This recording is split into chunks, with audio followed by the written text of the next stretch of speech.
आज सबसे बड़ी अगर समस्या है समाज में तो संबंध को लेकर के बड़ी समस्याएं हैं। क्यों? क्योंकि हम आप संस्कारवान नहीं हो रहे हैं। आज अपने बच्चों को हम संस्कार नहीं दे पाते हैं। आज इतना हम व्यस्त हैं कि अपने बच्चों को अपने बड़े बुजुर्गों का आदर नहीं सिखा पाते हैं। और तो और आज हम अपने बच्चों का लालन पालन तक नहीं कर पाते हैं। आज हमारा जीवन कैसा है पता है?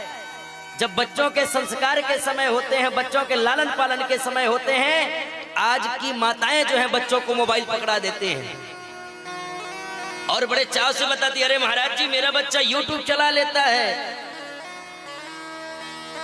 एक बात याद रखना, यूट्यूब चला लेता है बढ़िया है, जिस दिन उसने YouTube में कोई गलत चीज देख लिया तो आपका जन्म देना भी खराब हो जाएगा और उसका जन्म लेना भी खराब हो जाएगा।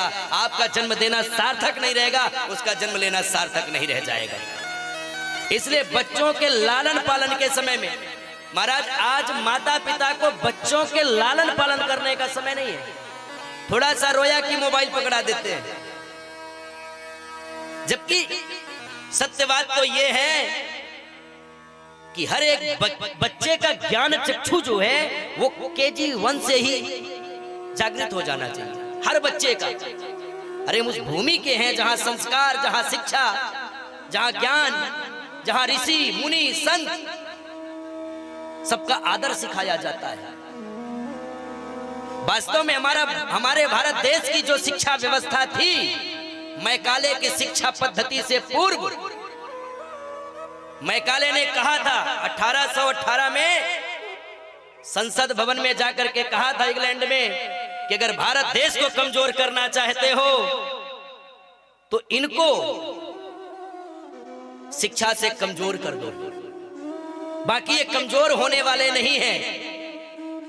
और वही शिक्षा पद्धति लाई गई और हमको इस तरह से कमजोर किया गया, ऐसा एक्ट बनाया गया कि जहां गुरुकुल और सनातन संस्कृति, वेद और पूजा पाठ जहां हमको सिखाए जाते थे, उनको उस एक्ट से ही अलग कर दिया गया, उनका सम्मान खत्म कर दिया गया, उनका अधिकार खत्म कर दिया गया।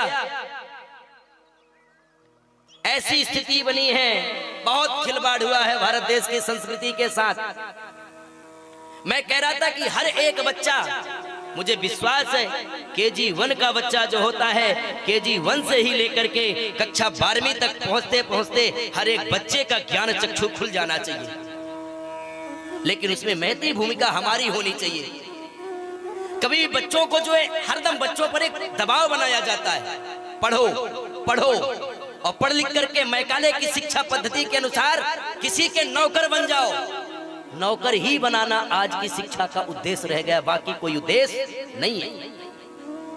और जिस शिक्षा का उद्देश्य ही नौकर बनाना हो या नौकर बनना हो, वो शिक्षा क्या संस्कार देगी, क्या ज्ञान देगी, क्या सदाचार सिखाएगी? लेकिन हम कभी भी अपने बच्चों को हम क्या पढ़ाते हैं? का से कबूतर, गा से गधा। लेकिन कभी हम ये नहीं बताते हैं कि एक मदालसा भी ऐसी थी जिसने अपने सारे बच्चों को जन्म देने के बाद पढ़ा करके, सुंदर भगवान की कहानी सुना करके, कथाएं सुना करके, सुंदर शिक्षा दे करके, सुंदर संस्कार दे करके सारे बच्चों को सन्यासी बना दिया। वो भी तो एक माँ थी। हम कभी ये नहीं बताते हैं कि ध्रुव एक छोटा सा बालक था जिसने भगवान को प्राप्त किया। आप कभी अपने बच्चे को बताओ, वो बच्चा किंचित मात्र भी देरी नहीं लगाएगा, तड़ाक से कहेगा क्या मैं भी ध्रुव बन सकता हूं, कहेगा। आपने कभी संतों के बारे में नहीं बताया, आपने कभी सन्यास के बारे में नहीं बताया।